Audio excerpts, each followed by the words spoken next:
meditating in the forest. Hi folks, I have a treat for you today. I thought that today I would take you out a little ways, not far, I'm putting my snowshoes on, can you see? And we will go in the forest a little bit and meditate there. Now, this is not going to be your ordinary, typical, average, everyday meditation. As if you know me, I don't do anything ordinary. Why be ordinary when you can be extraordinary? Or why be normal, I should say, when you can be abnormal? An ode to, yeah, does anyone ever watch that movie, Bride of Frankenstein? The comedy version of it. Is this on, right? You just watch the snow while I put my snowshoes on. Gene Wilder. If you haven't watched that movie, you should go see it. It's funny. So let's go see if we can find a spot on this gloriously sunny day for me to put this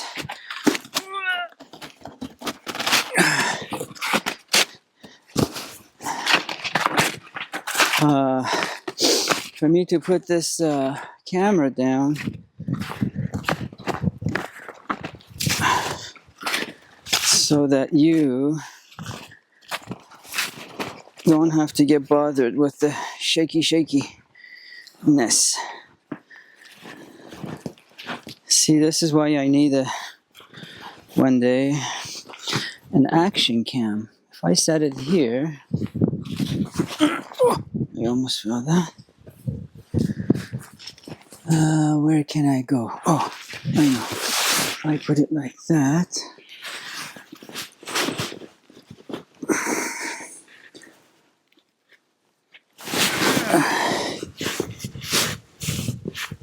Jeez.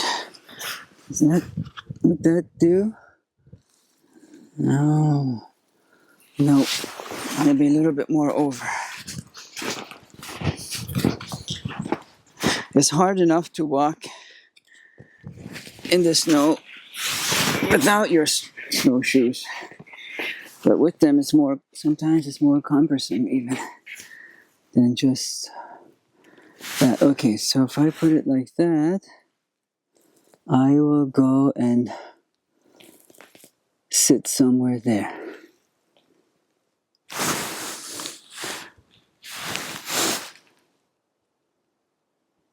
Yeah, okay. Let's do it. Yeah, so snowshoeing in the winter is a wonderful thing, especially when it's this quiet, which is almost always. And thing is that you should never ever be out snowshoeing. I shouldn't say never ever. I don't know about every place. I just know about this place. When on a windy day, because trees can and do come down.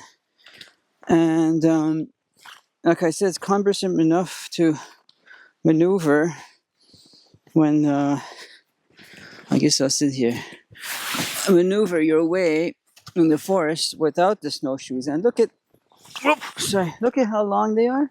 And the length of these snowshoes are dependent on your weight. So what snowshoes are, for those of you who don't know, who don't get snow where you live, let me bang it up so you can see better.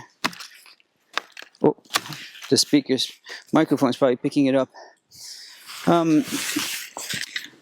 What the purpose of these are, the idea is that you're trying to make your footprint bigger in that So your weight is distributed over a larger footprint, a larger space. And that way you don't sink in so much. I actually just chose this spot, just only a few feet away from the house. It's because I don't want to go in the forest, because if a tree comes down, like I was trying to say, I won't be able to run away from it fast enough. And trees, 100-foot tree has a far reach, and it can get you. So get me. You just sit there and enjoy the show. All right. Stay. All right. Maybe it's a beautiful day. It's a glorious day. Later, I'm going to do a Q&A. No, you didn't think I knew that term, eh? For one of my nephews' class in California, where they don't get snow. So maybe I'll just sit here. I think I don't have my glasses on. Like, I have my glasses on, but not my reading glasses. So when I was looking at the oh, it's so peaceful. I take a nap. I forget meditation. When I was looking at the little viewfinder, I just guessed that this would be a good place, that I would be in the frame. Ugh! Do you see how far down I went? This doesn't look like it, but I'm on a lot of snow here. Something's poking me. Oh, there's no way to get rid of this pokey thing. Ah, jeez. But anyway. So, I don't think I can sit cross-legged. Oh, I can. Oh, yeah, let's get a good meditation feel, like you're used to seeing people do in wherever that these meditation videos are shot. So, folks, you know me, I'm pretty sincere, and I don't do these extra this pokey thing. There's a branch sticking out right in my spine, and I'm trying to get comfortable. I can talk to you. Is this better? Better. So I'm not gonna say, I don't want to say flaky, because sometimes these so-called gurus and yoga teachers and whatever, they can sound like they speak softly, and they tell you to do this and that. Clear your head, breathe. I can't really do that. I'll try, but it's not me. So this will be more of I'm not making fun. I'm not mocking anybody. So I will try to not be me a little bit today, for the sake of this attempt at doing meditation with you. Oh, can you hear me? My mic was off, I think. So,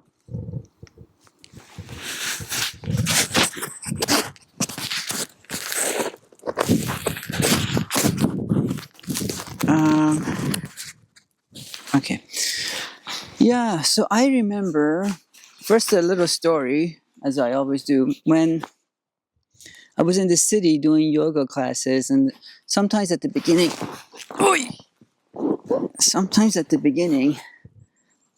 still poking me. Oh, Jesus, it's exactly where I need to be, where I need to sit. Can you see this thing here? And there's no way I can break it off, because it's at the very base of it.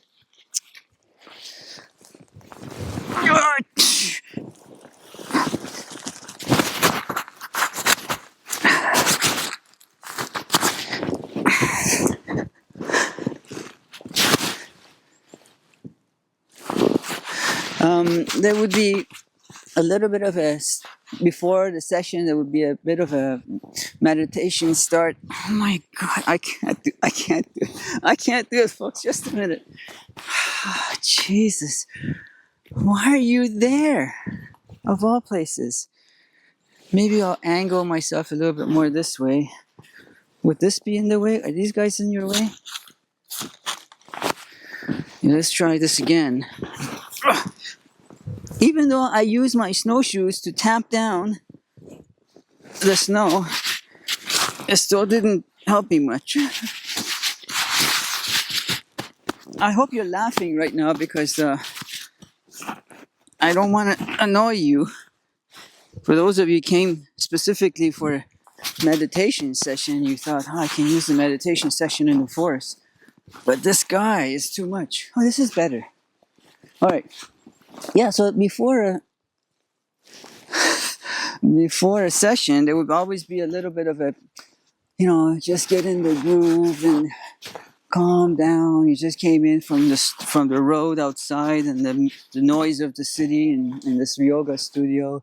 And then at the end of it, it would be like a little bit of a cool down or whatever. And then they would say, close your eyes and imagine you're in the forest or you're by a stream or a babbling brook and whatever. Imagine yourself as peace and quiet and serenity. And 11 years ago when I came here, about 100 feet or so, 150 feet in the direction of my arm, there's a video on that. There is that exact same thing, stream, babbling brook, and this is the forest. I thought, I'm there, I never have to imagine it again. And I know that it's easy for me to say, if you have a similar setting where you live, near where you live, go and do your meditation there. But I know that private landowners are not always happy to have other people come on their land, and here we call crown land, like owned by the government. I guess public spaces.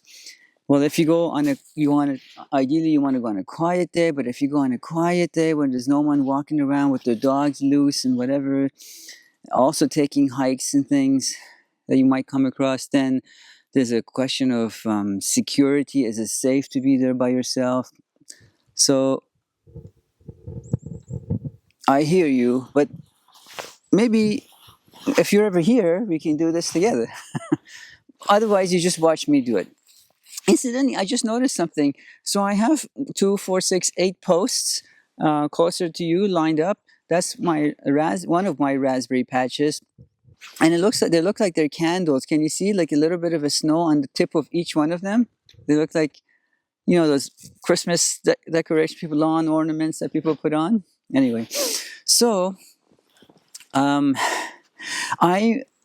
if you've watched any of my other videos, you know that I'm no intellect, far from a guru or anything like that. I'm just an ordinary guy trying to live a simple life in the forest with as little footprint as I can have. And so I will try to, like I said, tell you as I guide you through this meditation. And I'm sure a lot of you don't need guidance, let alone from me, but you can just maybe use the setting. The tree is still pokey, but not the same spot. All right, so let's take a deep breath.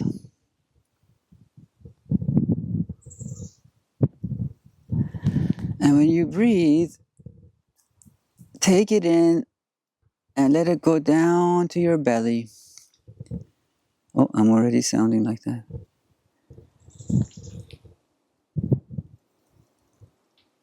And I know that it's easier said than done, but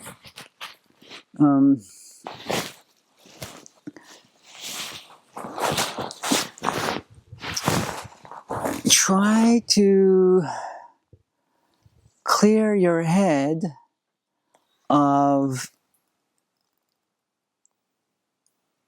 what experiences you had yesterday what you went through yesterday, especially if there were traumatic or not so good things, events.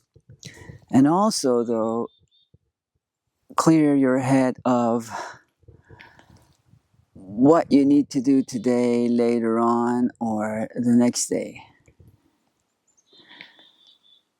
Again, it's not as easy as it sounds, and it took me at 56 now, but it took me a good chunk of those years, those decades, to be able to do this. And I won't go into what events led me to only now try to think about where I am right now at this very moment. I used to not get, or maybe say, kind of a hand wavy thing when people said, in the moment, live in the moment. And I know that now, and only in the past few years, because as someone who likes to plan, and someone who's failed at almost every plan forever, I finally come to a realization that it's out of my hands. That's why you sometimes hear me say, can you hear the chickadees? One more time. One more time, please. As if I'm...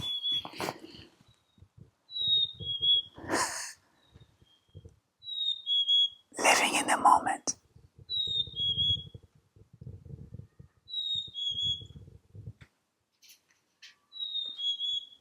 Come closer if you can, because I don't know if the mic... Thank you. Come closer, though, if you can. Thank you. Living, yeah, so I say the programmer up there or the AI in the sky.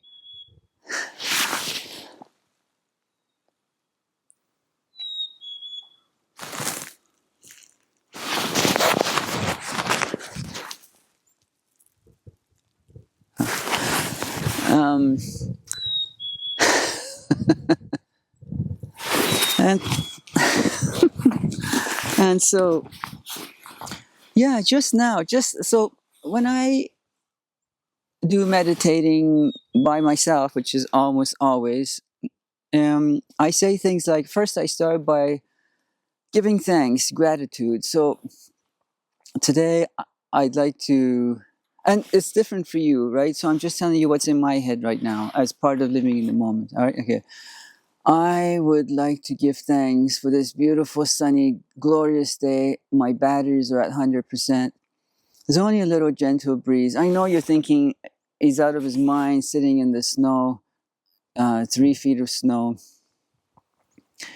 And what the heck is he doing? But to me, if you're used to snow and whatever, and now we see this as the end time, the light is at the end of the tunnel, and it's not a freight train. It means it is now, I think, March the 10th, give or take a few days. Doesn't really matter to someone like me, dates and days of the week. And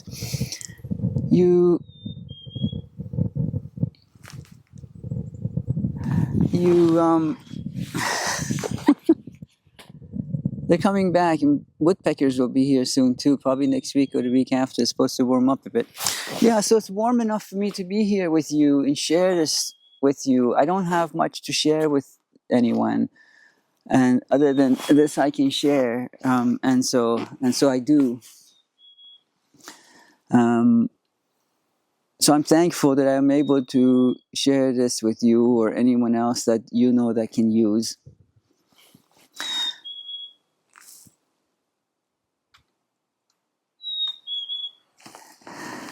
So, what else am I grateful for? I'm grateful for the fact that on days like this, and even when it's in February in particular, we're past February now, but even starting February, on days that the sky is clear like today, I don't know if it's in the shot,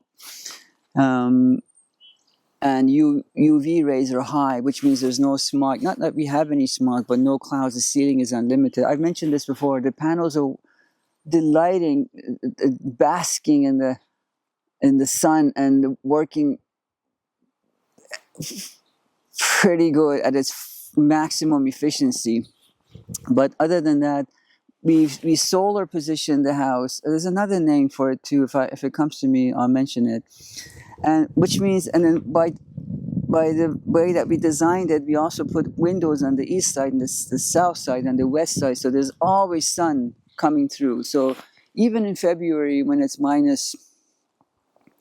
could be minus 20, 30, as long as the days look like this, our wood cook stove goes off from about 9:30, and we don't need to start it again until about 4:30. So on a day like today, we're in March, and it's probably something like -3 right now, a little bit more colder with the wind chill. But so you can imagine, if we don't need the stove on in February when it's -20, we sure don't need the stove now. Plus, yesterday we had a daylight savings, and so the days are even longer. So the stove, our wood cook stove, went off much earlier today, and it will come. I'll light it again just at supper time. And once the supper's done, because we've gathered so much heat inside the house, it starts to radiate it back, and the stove doesn't need to be on for long. And when you go to bed, we're under our comforters. Everyone's comfortable. Don't need it again until when I first wake up at 6:30 to light it again. And that's about the coldest time of the day, 5, 6 o'clock. So I'm grateful for these longer days. I'm trying to tell you what I'm grateful for. Long story. I'm grateful for these longer days. I'm grateful for these warmer days. I'm grateful to later on be sharing some question and answers with a group of grade schoolers that don't have snow where they are. They can ask me I can only imagine what questions they might have for me. I'm grateful for the food that I have to eat right now. I don't know what tomorrow is going to be like. I know what yesterday, not literally yesterday, but metaphorically, was like yesterday when we had difficult a few years financially. And I know before that when we were in the city but I don't want to go into that really. I just caught myself. Notice how I caught myself. I don't want to go back there. They say don't look back, you're not going there. And I think that's a good way of looking at it. By the way, you can keep your eyes open or you can keep your eyes closed. I just assume you want to keep your eyes open to see this that you may not have where you live, but it doesn't bother me one way or another. Like I'm not a meditation teacher, instructor. I'm not going to know even if whether you did it or didn't do it. I'm grateful that right now I don't have to go into town every day, and when I do, I have a reliable. I mean, it's 3 years old, but it's still much newer than our old car. That can get me there, enough gas in the tank to get me there. Tires good enough for the roads and the snow. I'm sure if things are pretty grim for you right now, I'm sure that you can find one thing that you're grateful for. I know I was pretty miserable in the city. I'm trying to imagine what it might be like for you where you live and how I can relate to it. And then also put myself there for when I was there and what I'm grateful for. And at times when I was in the city over 11 years ago, those were some of the lowest points. And for me, and I know, I really, trust me, I do know how you may not be able to find even a little glimpse of hope. And hope is more important than anything. Really, hope is, I think, the most important thing. Whether you're, really sick, ill, whether you have little to no money, but as long as you have hope, it'll get you up in the morning and get you going. So tomorrow is a new day, like the name of my channel and website, a new day. And don't give up hope. Hang in there, and might things might look up the next day. I'm not by any means out of the woods. I want to be in these. These are the woods I want to be in. I don't know why what kind of woods they were talking about when they said out of the woods, but yeah, and I don't know if I will ever be out of this lack mentality or not being able to do much, having failure after failure. But today, I'm grateful for what I have, and so I'm going to close my eyes because I'm already here. I can already see these things. I'm going to close my eyes, take a few more deep breaths, and be quiet so maybe you can take in the surroundings. All right.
I can hear the wind from the highlands.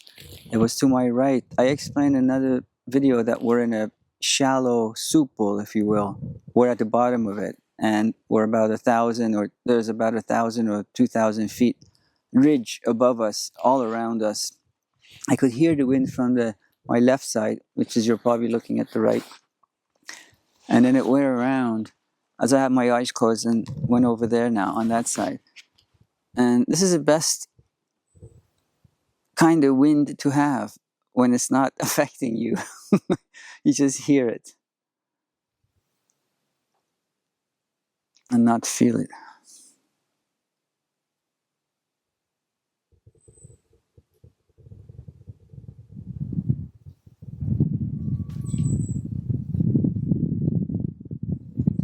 I wonder if the chickadees can come and visit us again if I keep my mouth shut. Hey, chickadees. Hey, chickadees. Chickadee-dee-dee. Chickadee-dee-dee.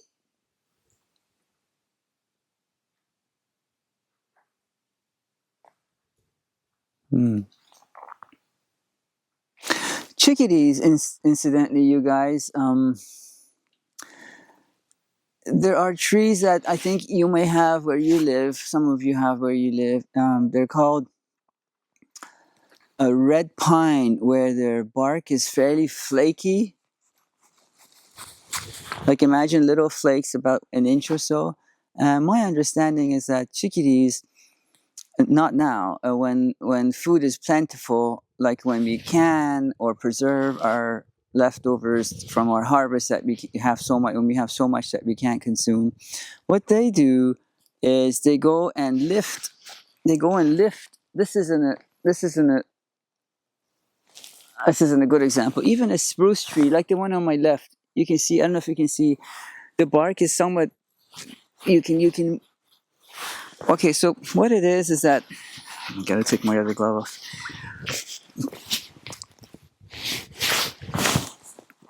the trunk of a tree, it's the outer part that grows and stretches. And as it grows and stretches in that particular case, and it starts to flake off a little bit. But the cambium layer, the very core that looks like a straw, very smooth, and that could be dead. Not in these cases because these trees aren't that big. And so the chickadees go and lift off, just like there used to be some lotto tickets that used to peel off or something to see what's under, if you won or not, if you lost or not. And then they would go and put the grains or whatever they found, wedge it. So this is the bark. This is the bark. This is the trunk of the tree, and this is the bark. They would lift the bark off just a little, because if you do too much, it'll snap off. So just enough that they could wedge their whatever seeds or whatever they found in, and then they will close the flaky part. And they do this on, I don't remember the number. If some of you know, let me know. Something like on 3,000, not 3,000 trees, 3,000 times, 30,000 times. Anyway, insane number. And actually remember where they'd hidden it for winter. As opposed to, what I mean is, say, like, you know how goldfish has a very short memory, like a few seconds, and also chipmunks. And the reason why we have some trees growing by far away from their parent tree, like perhaps like an oak, is not because that oak managed to fling that acorn so far out, but because these chipmunks fill their cheeks up, really like balloon the cheeks. Like, I don't know how many they can force in there, and then they go and burrow in the ground into their nest, and or hide it in different areas if it's not a nest. So just in case a fox or something finds their nest and finds them, they can go somewhere. They have food stashed all over the place, and they forget. Isn't that fascinating? They forget. And so then that acorn can germinate. It's underground, it's covered, nice and toasty, and they can germinate. I think that's fascinating that they don't remember where they buried them. One other fascinating thing I'll tell you, and I'll let you go. I don't even know. I should even say that. We're supposed to be meditating now. But like I said, you're not here for a pure meditation purpose. You're here for the show, for my quirkiness. If you know what a dragon fruit looks like, it has like when you look at it from outside, it's got these, maybe not pokey, it's fleshy, fuchsia, deep purple kind of color, and very exotic looking. I guess that's why the name dragon comes from. And then if you were to cut it in half, you'll see the outer skin, kind of a fleshy, succulent. You don't eat that. I mean, I don't know. Maybe some cultures do. I've not grown up with that. I've only seen it at the store. My daughter eats them, and they're not cheap either. They're like $4 a piece here.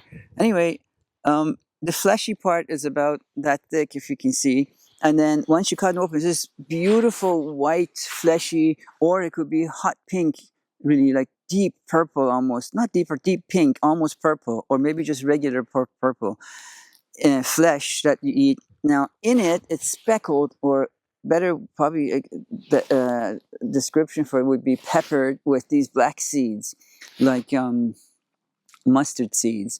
Another name for mustard seeds too. I can't remember. If you go to some Indian dishes, use it. And it's like dots almost, a little bit bigger than pepper flakes. But anyway, smaller than peppercorns though, much, maybe half the size of a peppercorn. And that entire thing that I just told you, that beautiful outer shell, that white or purple fleshy thing, those two, the entire purpose of that is to house the tiny little seeds, and it's to entice not necessarily us, because we tend to flush it down the toilet, but other animals to come and eat it, go somewhere else, poop it, and it will germinate because it's got nutrients. Poop there's a lot of wasted minerals and vitamins and whatever in a poop. I mean, we think of our poop and you think of it as disgusting, but maybe it is. But most animals, so even a bear, when I see a pile of bear poop, it doesn't stink, even if it's fresh. It's mostly berries and apples. So anyway, so it's the seeds are housed in this nice sort of a manure, if you will, and it's warm and it'll germinate and it becomes a tree. So the entire purpose of a fruit tree, any fruit you can think of, is to get us, get other animals to eat them, and then for the seeds to travel wherever they go, however long it takes for anything to get digested, 12 hours, 24 hours, I don't know. And then it gets pooped out in its own little package of composted manure, and it will grow from there. Isn't that fascinating? So next time you look at a fruit and you say, oh, it's delicious and beautiful, whatever, just think about the very core of it. That's the thing that the tree put all that energy and effort into just for those little seeds to get so they can move around. That's why when I harvest our blackberries and raspberries and whatever that we plant, to make sure it's very important not to harvest everything. Maybe even half, just maybe even leave half of it out. And so they can get spread out. Like even when you have apples, let deer or bears or whatever that you might have, moose, eat them and then move them away somewhere, and then they'll poop it out and that becomes a tree. It's not a disgusting thing. It's actually quite a beautiful thing. Anyway, I think that's all for today. I'm sure, you know what it is? I always remember things after I hang up, after I after I turn off the camera and I go, oh, I forgot to say this. I don't rehearse, and I'm good with it, honestly. And I'm sorry, I feel bad, but then remember, living in the moment, you forgot it. Maybe you'll remember it next time. So if you have any tips or tricks or whatever on how to meditate, not just for me, for anyone else that might be watching this, for my other 3 subscribers, mention it. Nobody knows everything, at least about me. So I'm going to attempt to get up without sinking into this hole and make my way to you to...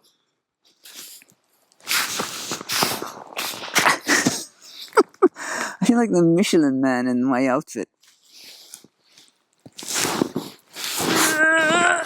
I got it. Oh, jeez. Oh, my bum's all wet now. Oh, well. Packaging that I saved I save everything. And look, it's beautiful. It did. I mean, my bum's still wet, but I have some insulation. It's actually some kind of a styrofoam. Otherwise, this would go in the garbage. I don't think this is not recyclable in many places. I think it's from when my daughter bought her viola. All right then, folks. Ooh, I forgot to put my shoes on because you see now I might sink in here. You see? That's how deep it is without the snowshoes to spread your weight. Ah, man.